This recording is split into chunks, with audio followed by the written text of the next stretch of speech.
Rockies of Colorado. Let freedom ring from the Lookout Mountains of Tennessee.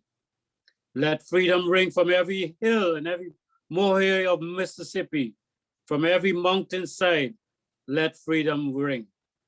And when this happens, when we allow freedom to ring, when we let it ring from every village and every hamlet, from every state and from every city, we will be able to speed up that day when all of God's children, Black men and white men, Jews and Gentiles, Protestants and Catholics, will be able to join hands and sing in the words of the old Negro spiritual, free at last, free at last.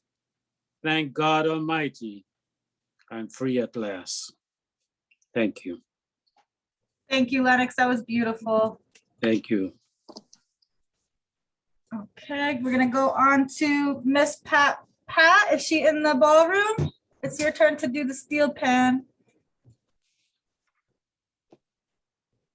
Hi, Miss Pat.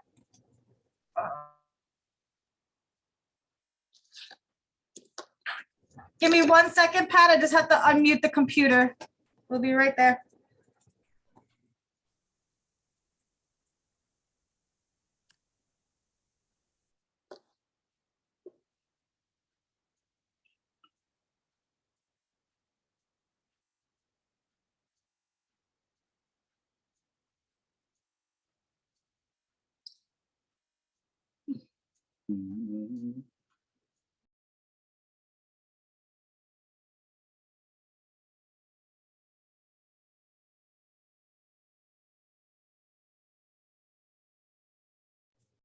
Thank you, Chantel. Oh, everyone say hello to Chantel. She's back today, her first day back. We're so happy. You know, I had invited one of the other PAN's people to play. Oh, yeah? He was coming at 11. Oh. So you want to do it now or wait? To 11. We can, well, it's only you and then we have Mariana and Lorna. So yeah, we could wait for the end. Yeah, we'll do you last. If he doesn't come, I'll play by myself. Okay, so we'll do you last. Perfect. Can you hear now? Yes, perfect. Okay, actually, we're gonna have a change. Just can you do me a favor, Chantel, and just slide the steel pan over? We're gonna have Lorna, Marlo, and Joan dance to Jerusalem.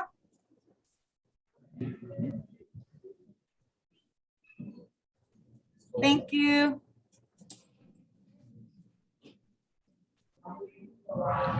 Okay, so we're ready for Marlo, Joan, and Lorna. Hey, Marlo, Joan, and Lorna. You're welcome. Can you be some?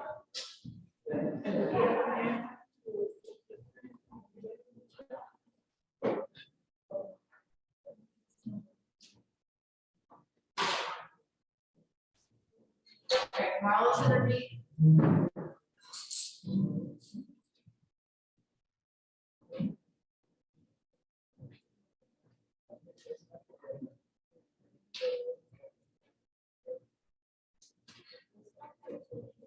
Hello, Marlo. Thank you. Hi, I'll be reading something about Angela Davis. And she was an activist during the 60s and 70s. Okay, Angela Davis was the daughter of an Alabama school teacher. She studied at home and abroad from 1961 to 67 before becoming a doctoral candidate at the University of California, San Diego, under the Marxist professor Herbert Marcuse.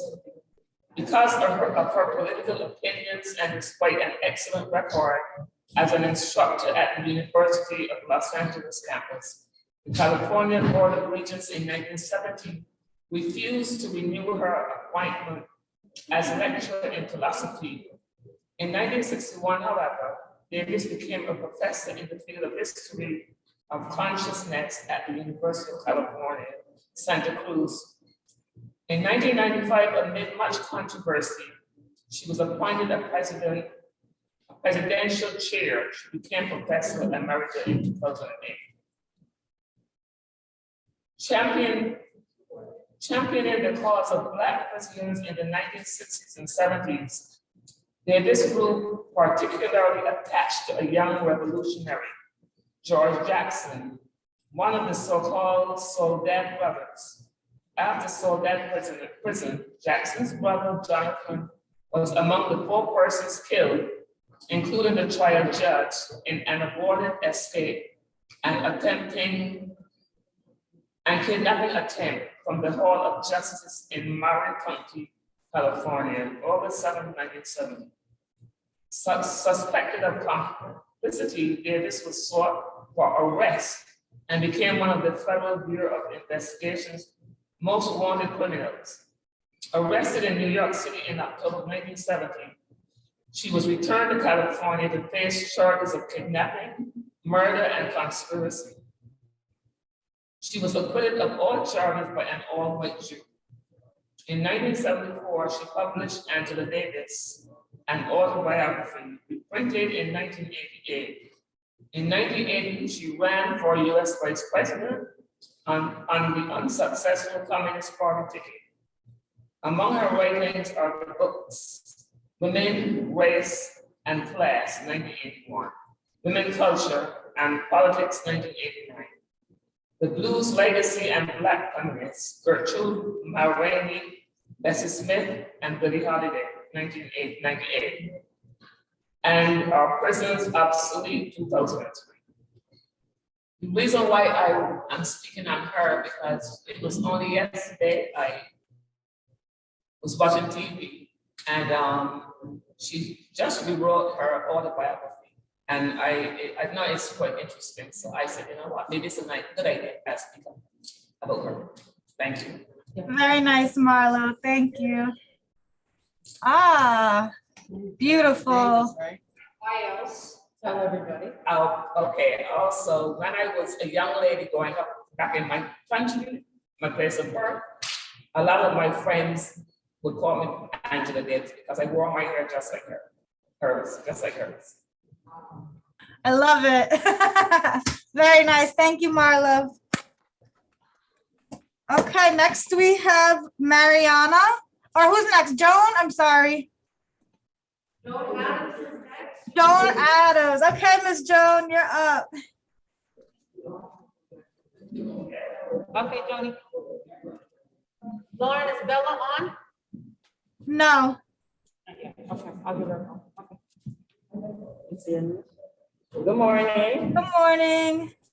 Okay, Joel, and this is God's word in life. I see John Robert Lewis was born February 21st, 1940, July 17th. He was an American politician, civil rights activist, a statesman, and leader. He served the United States representatives for Georgia's 5th Congressional District from 1987 until his death in 2020. He graduated from American Baptist Theological Seminary in Nashville, Tennessee, and was ordained as a Baptist minister. Then he graduated from Fisk University, also in Nashville, with a degree in religion and philosophy. As a civil rights activist, he was chair of the Student Nonviolent Coordinating Committee from 1963 to 1966. Lewis was one of the leaders of the group who organized the 1963 March on Washington, D.C. He was the leader of freedom rights to the South.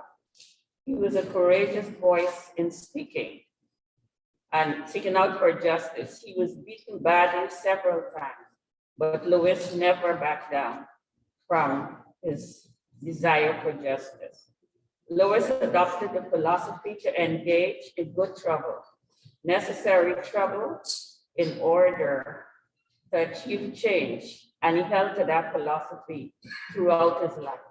Lewis spoke truth and the power. He was called the conscience of Congress Lewis said, my philosophy is very simple. When you see something that is not right, not fair, not just, say something, do something, get in trouble, good trouble, necessary trouble. Lewis understood that if there was to be justice, those who are sensitive to the injustices in the world must speak truth to our lesson. The power in our lesson today, we learned that God called the prophet and sent his name to speak the words of the prophet, caused the king to stop, turn the necessary changes needed to practice justice in the nation. And he spoke out for justice until his death. Thank you. Thank you, Joan. That was very lovely. Okay, I'm going to do.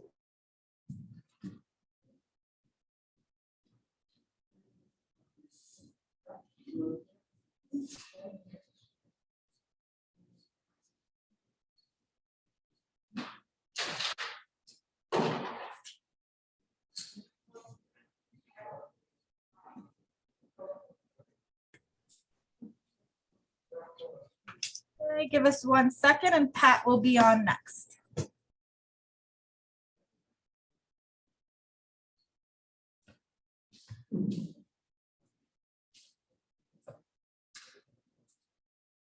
Good. Thank you, Pat. Good morning. Are you ready? Good morning, yes.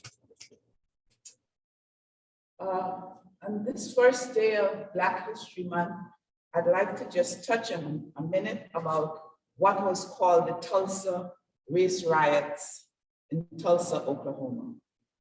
It was known at that time as Black Wall Street and was one of the wealthiest Black communities in the country.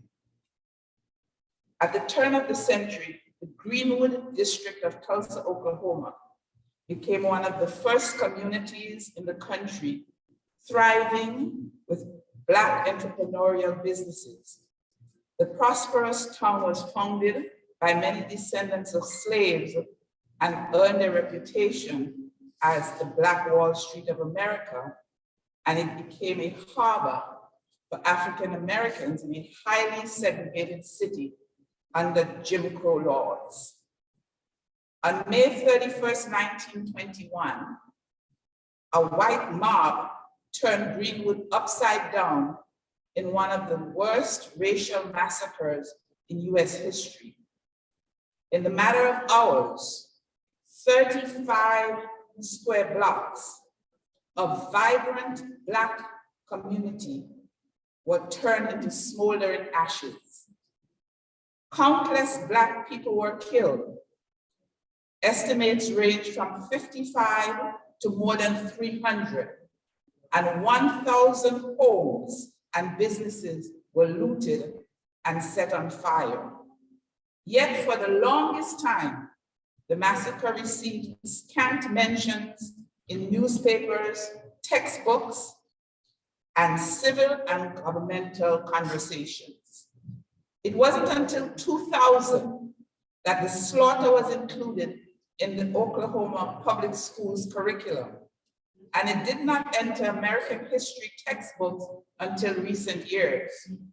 The 1921 Tulsa Race Riot Commission was formed to investigate in 1997 and officially released a report in 2001. The massacre was actively covered up in the white community in Tulsa for nearly half a century, said Scott Ellsworth, a professor of African American Studies at the University of Michigan, and is the author of the groundbreaking about that massacre. He said, when I started my research in the 1970s, I discovered that official National Guard reports and other documents were all missing. Tulsa's 2 daily white newspapers went out of their way for decades not to mention the massacre. Today, unfortunately, that is still the case, and many cities in the South And up north, in some places, are banning the study of these historical facts in many schools. And it's called critical race theory, and they're banning it. So I urge everyone, there are books available. The name escapes me now, by the great-granddaughter of somebody who was a part, she was a survivor of Black Wall Street.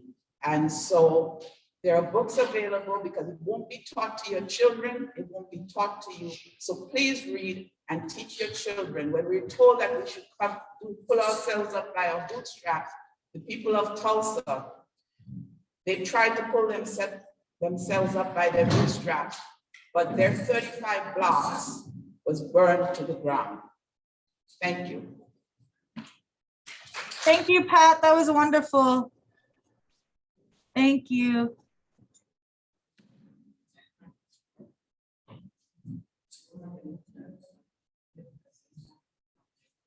Okay, so next we have the dance to Jerusalem. All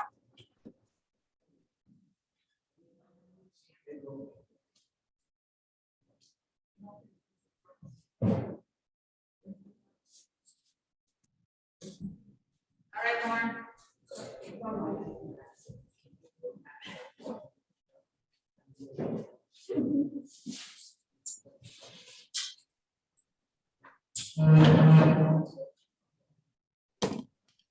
Give me 1 second.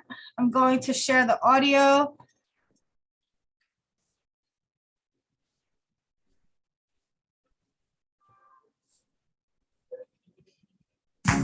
You guys hear it? Can give me a thumbs up, please? Thank you. Okay, you got the sound.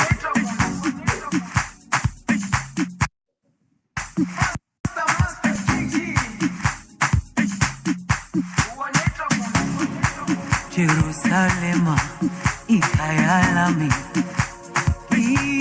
ilondoloze, uhambe nami, zungangishilana. Jerusalem, ikhaya lami, ilondoloze, uhambe nami, zungangishilana. Dawo yami ayikholana, buso wami awukholana. Ilondoloze, zuhambe nami. Dawo yami ayikholana, buso wami awukholana. Ilondoloze,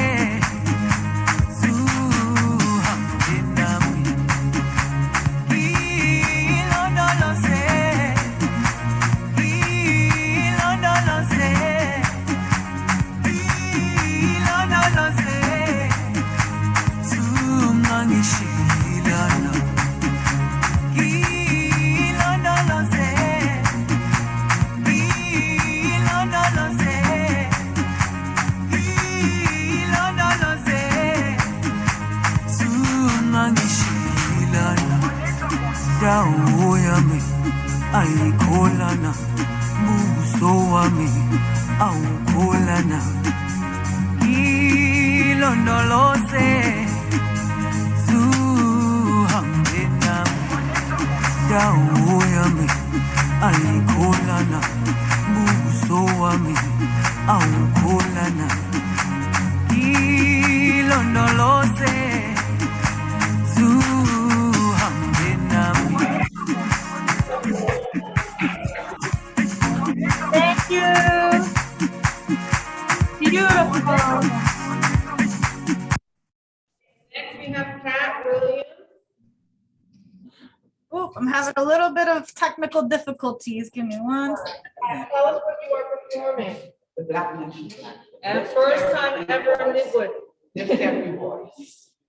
Oh, that's Claudia. I will highlight 5 African Americans who have made a difference.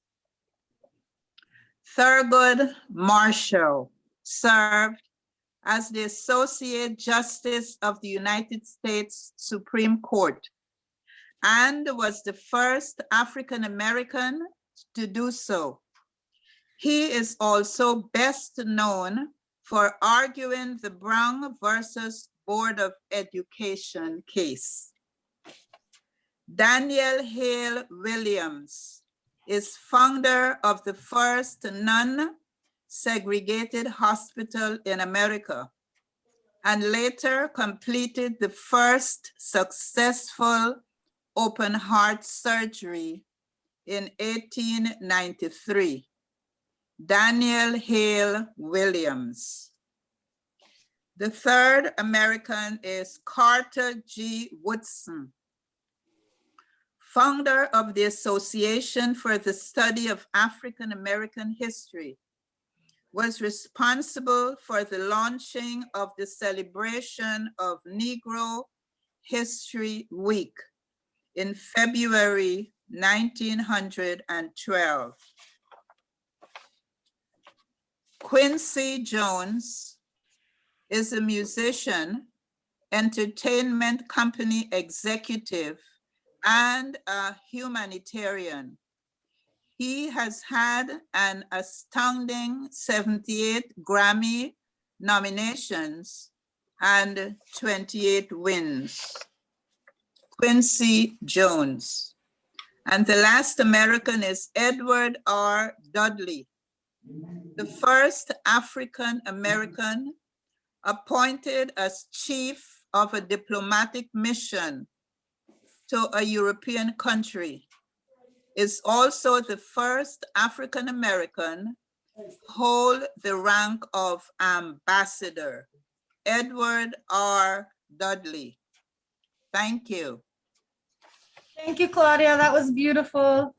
Thank you very much. Next, we're gonna go over to Bella. Hi, Bella. She's joining us over Zoom. Let me make a spotlight change. Hi, Bella. You have to unmute, please. Got it. Thank you. Okay. And if you could bring your camera down just a little bit so we can see your beautiful face. Perfect. Okay, terrific. Oh yeah, I want you to see my Jewish star because that's part of the story. Okay. I need a coloring, you see? You look great. Would you like me to start? Yes, please. Thank you. Okay, I wanted to talk about the important impact that the Black Americans had on society in America and their special relationship with Jewish people who in many ways suffered like they had in discrimination and very bad actions that were taken against Jewish people because they were always considered a minority. I'm going to highlight on a beautiful story of a Black American that I read maybe a month or two ago, Louis Armstrong, the famous jazz trumpet player who made an impact on the music scene. My mother used to love music, and she said, music is an international language. It unifies people, and Louis Armstrong used that. And he never mentioned anything racial about his background. And I believe that was a reason why he was so popular, not only among all stratas in society, but throughout the world. He gave concerts all over the world. Anyway, he was born, unfortunately, to a very poor family, like a lot of us were, and in New Orleans. And racial segregation was rampant. But he noticed as a young boy that there were other ethnic groups that also suffered from discrimination. And he went across the tracks at age 7, and he saw that there were a bunch of Jewish people from Lithuania speaking a different language, speaking a broken English, who lived in a dirt poor situation like the Blacks did across the tracks. And he was looking for a job to bring home some pennies to his mother, his single mom, and his little sister. And the Karnofsky family had a junk business. They used to go from block to block and pick up used items that people wanted to throw out, barter it, buy something more important, and then sell it. They were in the, in Jewish, we call it the shmata business, the rag business. And at night, they sold coal. And Louis was a very a good worker, but more so, he became part of the family until throughout his memoirs, and he even wrote a 75-page essay on his relationship with the Karnofskys and what he learned from the Jewish people that carried him throughout his life and may have even helped him become famous, I don't know, amongst other things. He said that they treated him like one of the family. He joined them for supper every night. And Mrs. Karnofsky used to say, in order to make him not feel bad, he said, she would tell him, you know, if you would go home at this time of night, you probably wouldn't have much supper left. It's so late, come and eat with us already. He actually says that in his memoir. But he also remembers the singing, the solidarity, the love, and the warmth, and the nurturing. And he had luck. What happened was he picked up a tin trumpet, a tin horn that we use at New Year parties. And he started playing it because he had nothing else to do, or maybe he liked it. And one of the Jewish boys of the Karnofsky said, you know what? Why don't you play your horn as we enter a street so that people will know that we're coming and they'll get their used stuff out. And this way we won't waste time and people will like your music and he just started playing around, and he loved the fact that the kids would go around him, and he really liked playing that tin horn. And I think the Karnofskys were successful in their business because who doesn't know when the ice cream truck is coming? You hear that sound. I remember sending my kids out. As soon as we heard the sound of the truck, they were very excited and they went out and they bought themselves ice cream. But more so, he learned the work ethic that only if you work hard, you may get places. Nothing honest comes easy. And he saw that they woke up at 5 a.m. and they always strove to be better and better. And they imbued him with that spirit. And he also saw that they had a tremendous sense of solidarity, meaning they were always there to help each other. And he felt like part of the family. So they were always there to help him. Anyway, he got into trouble. His stepfather had a gun, Louis, and he shot it once and got into trouble. And they sent him to a boys, like probably a reform house, like a Wayfair house. And there they had, I forgot one part of the story that's very important, really important, that shows you how kindness between people will really make the world turn and will make a better world. They were passing by a music store in this poor neighborhood, and Louis saw a beautiful horn, and he didn't have the money for it. So one of the Karnofsky boys gave him a down payment of $2, and the bugle cost $5. And every single week, Louis would pay 50 cents until he paid up. And then he really started improvising and playing. He never had music lessons, but he was instinctively, intrinsically talented. But they gave him the opportunity by blowing his horn throughout the day when they went to the streets of the ghetto, of the white ghetto. Anyway, he went to a reform school or reform house, and there they taught the kids trades. And they saw that he was a talented musician. They gave him lessons, and he became the band leader. And then, of course, when he left, he kept on emphasizing music in his life until he became a band leader. And then he became known as a fantastic jazz player who always had the work ethic that he learned from this Jewish family. He used to do 300 concerts a year. And there were only 365 days in a year.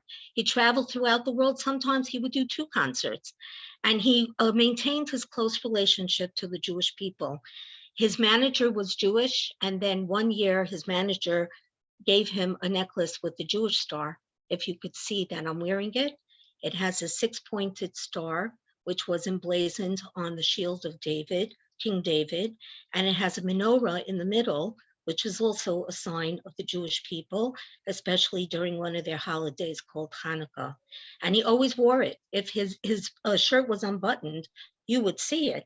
His manager was Jewish, his doctor was Jewish. He always had fond, positive feelings towards Jewish people. But what did he emphasize when he spoke after he played? He never mentioned his race. because we're all human beings on this world, and we're here to be kind to each other and have solidarity. And only in that way we could solve the problems of the world. He also learned the work ethic from the Jewish people. He also emphasized protests are important. Yes, there's a time and place for everything, but don't sit on it. I read this from an article. I did not check primary sources. Please forgive me, but it was on the internet about his relationship with the Jews and how it started when he was young. So he believed in protest, but don't sit on it. Make something out of yourself. Work hard and build yourself up, and you'll see you'll have a better life at the end. And maybe that's what made him so popular amongst all the countries in the world and amongst all people, no matter where they came from or what race they were or what ethnic group they were. Anyway, you know that he's famous for his smile. And so we'll remember, and he bought a house in Queens and lived in Queens. I believe it's a museum now, but maybe because of COVID restrictions, you can't go there. I myself have never been there, so I can't comment. And he's buried in Flushing, Queens. So he made his home in New York. But I want to end off by saying that there's a Hebrew phrase that the world will be built on kindness. And I feel it's true, because kindness involves not just one person, at least one other person, if not more than one person. And Louis Armstrong was a beneficiary of kindness, and he also showed kindness throughout his whole life. And I believe that that's the secret of creating a better world. Beautiful, Bella. Thank you. Thank You're you. welcome. That was very nice. Beautiful, welcome. beautiful. Welcome. I love it. Next we Okay. have Mariana. Let me spotlight the lovely Mariana. Here you go. Hi. Hi. Hi. Hello, everyone. Oh, you're crooking. Okay. I Turn gotta me tilt, around. I gotta tilt like this to see you. Come back this way. Oh, perfect. Perfect. Okay, good. Sorry, had a technical difficulty. Had to Do check. you need my phone stand? I'll bring it to you. It's okay. No, it's good. It's good. It's good. I'm sitting here because I'm so proud to have our art selections over here. So I figured, I looked in the back. If you look in the back of me before I say anything, you see two beautiful paintings drawn by class. Beautiful, right? Yeah, and I just thought about, like, 'cause we actually don't know who the author is in the one with the blue. But if you guys recognize it please definitely give us a call. Yep, Because let us know you own it. but it speaks volumes, and it does really bring out the best in what we are trying to express today. Okay, give us one moment. I'm so sorry.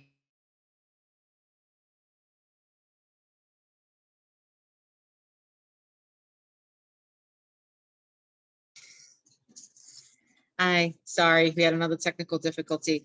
Okay, so my favorite story for today's presentation, I usually do add every year, is Miss Bessie Coleman. Why is Miss Bessie Coleman so vividly important to me? And you can see her photograph. Isn't she beautiful, right? She actually died at a very young age, but what is her beautiful, fascinating story is that she was known for soaring across the sky as the first African American and the first Native American woman pilot. Known for performing flying tricks, Coleman's nickname was Brave Bessie, Queen Bess, and the only race aviator in the world.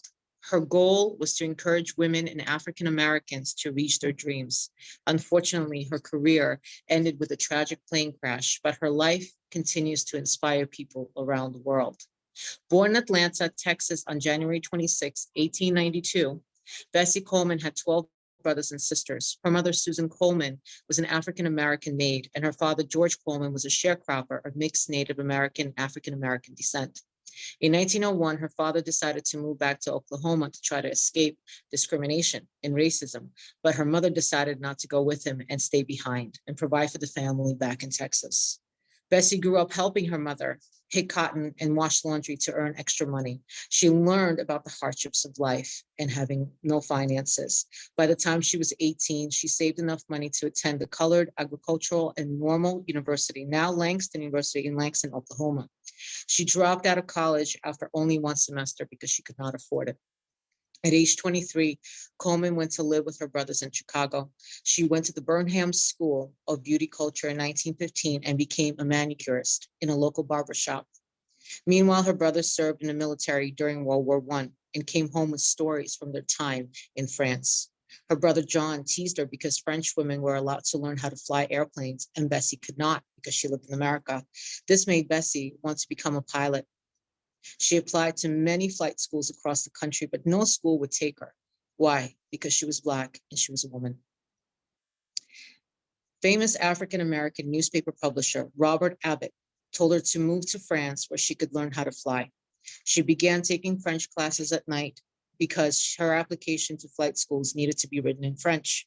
So she learned how to speak French so she could apply to any French school that would take her in aviation. Finally, Coleman was accepted at the Quadron Brothers School of Aviation in Le Crotoy, France. She received her international pilot's license on June 15, 1921 from the Fédération Aéronautique Internationale. Coleman's dream was to own a plane and to open up her own flight school, and she gave speeches and showed films of her air tricks in churches, theaters, and schools to earn money. She refused to speak anywhere that was segregated or discriminated against African Americans. In 1922, she performed the first public flight by an African American woman. She was famous for doing loop-to-loops and making the shape of an 8 in the airplane. People were fascinated by her performance, and she became more popular both in the United States and in Europe. She toured the country giving flight lessons, performing in flight shows, and she encouraged African Americans and women to learn how to fly. On April 30th, 1926, Bessie Coleman took a test flight with a mechanic named William Wills. Wills was piloting the plane as Coleman sat in the passenger seat. At about 3,000 feet in the air, a loose wrench got stuck in the engine, the aircraft. Wills was no longer able to control the steering wheel and the plane flipped over. Unfortunately, Coleman was not wearing a seatbelt. Airplanes at the time did not have roof or any protection. Coleman fell out of the plane and died. Wills crashed the aircraft a few feet away from Coleman's body and also died. Her death was heartbreaking for thousands of people. Her death was not only heartbreaking, but also showed the immortalization, the immortality of her willingness to be able to not only follow her dream, but to be able to take her dream and inspire thousands and thousands and thousands of people. In 1995, the Bessie Coleman stamp was made to remember all of her accomplishments. Thank you so much. Hopefully we all remember that if we have a dream, like Martin Luther King Jr. said, we should follow it, because that dream, and it is a joyous dream, can always become an inspiration to so many people in generations to come and beyond. Thank you. Thank you, Mariana. Nice. Thank you guys for joining us. This actually was a very lovely event. I thank everyone who participated and contributed. I hope to do this again next year, maybe on a bigger scale. Hopefully COVID will be a little bit more friendlier to us. Thank you, everyone. Thank you, guys. Thank you. Thank you. Also, just a reminder, we have our Valentine's Day party on the 11th. We have a DJ coming. So feel free to join us pre-registration. So let me know if you'd like to come, okay, guys? 11. Okay. Okay, I'm gonna end this meeting now. I have to start getting ready for our lunch. Thank you, guys. Bye. Thank Okay, you. goodbye. Bye. Oh, actually, guys, before you sign off, there was one thing I wanted to share. It actually is on the Jerusalem song. I actually found a very nice video that translates the words into English. I would like to share that with you guys because it's actually so beautiful to see it, the meaning of the song. Because honestly, I didn't know what it meant until I looked Can it I up. add something to that? Yeah, sure. Come on behind me. Okay, guys, also just to add, I did a lot of research on the Jerusalem song. And you know, it's so beautiful. Not only did a woman write that, Yeah, woman. not only did a woman from Africa write that, when she first wrote it, she says it herself, she didn't realize the popularity that it's going to have. She wrote it at the hardest times of the pandemic. And she wrote it because it came to her from spirit and from God. And now it has become a world-class phenomenon where millions and millions and millions of people go around the world, do dance challenges to it, and just be inspired by it. It is the global pandemic song. It is our stride song. It is the song that gives us hope and support and inspiration during times like this. So thank you guys. Thank you. So I'm going to put on the song with the translation so you guys can see. One sec.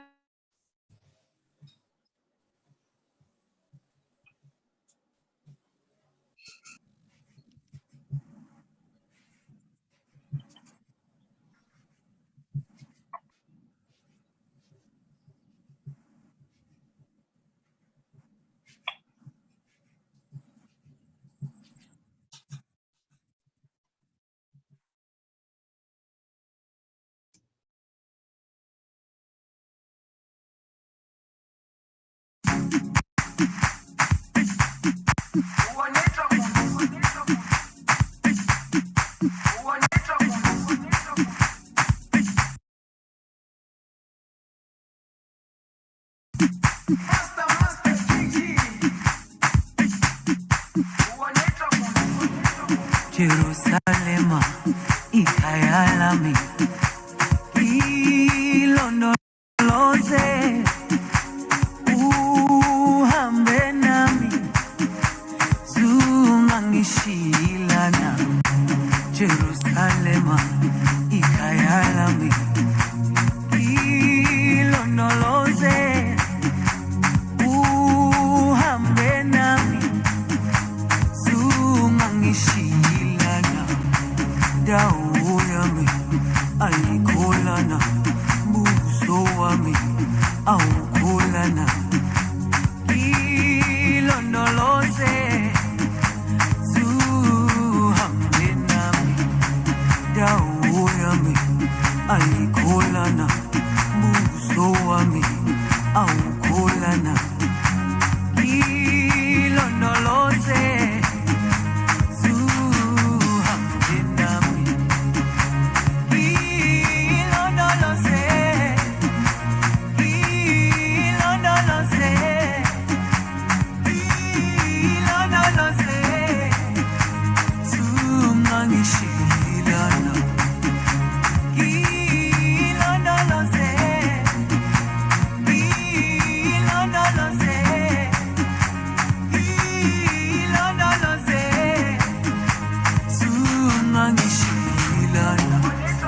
dawo yami ayikholana, buso wami awukholana.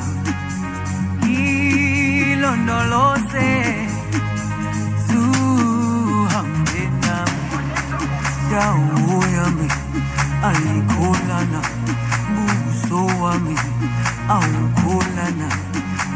Ilondoloze, zuhambe nami.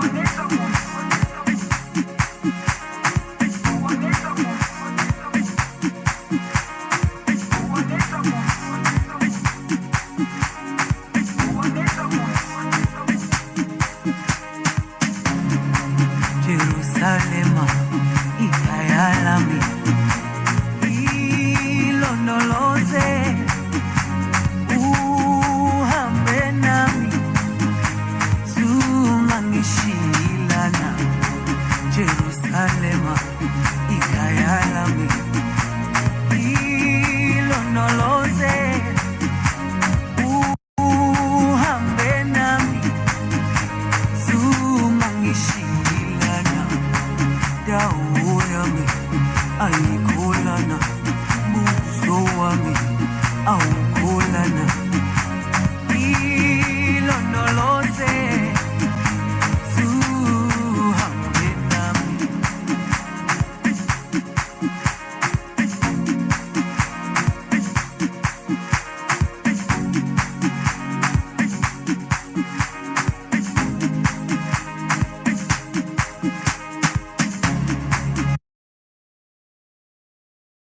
Thank you so much, guys, for joining this beautiful event.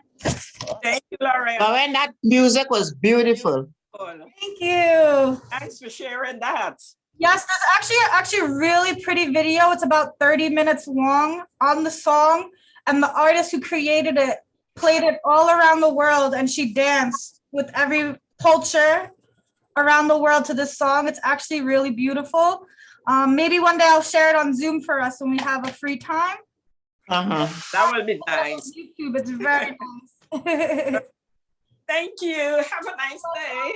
Guys, have a good Thank you. Thank you. Thank you. Take care. Bye-bye. Bye.